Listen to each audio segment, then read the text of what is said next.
This week's question is how to cultivate better habits.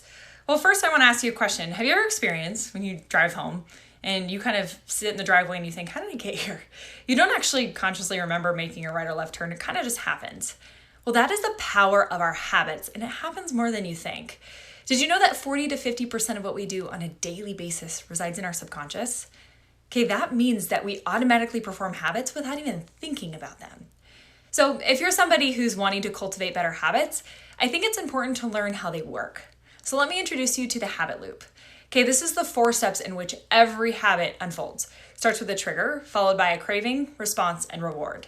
So if you're a hitter in baseball, the trigger might be striking out at the plate.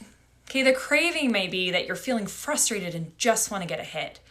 The response might be at your next at-bat, completely abandoning your process just to get a hit and end the slump that you're in. Okay, the reward, temporary relief from frustration and cheap confidence. So now let's apply that to you, okay? I want you to pick one habit and map it out. Trace the trigger, identify the craving, how you currently respond, and the reward of that response. Now that last one's really important because behaviors are driven by rewards. We procrastinate because we benefit from the temporary relief from stress.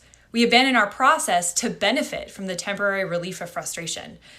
We eat poorly because we benefit from satisfying that craving we have in the moment. And after a while, our brain begins to associate procrastination with stress and abandoning our process with poor results and poor eating with food cravings. Now, we can use this knowledge, however, to rewrite new solutions that reflect better habits.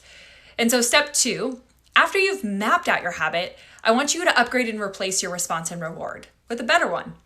Okay, so for example, if you're a hitter and you find yourself striking out the plate and you're frustrated, the better response would be before your next at-bat, just taking a moment, taking a few deep breaths, and reminding yourself to trust the process.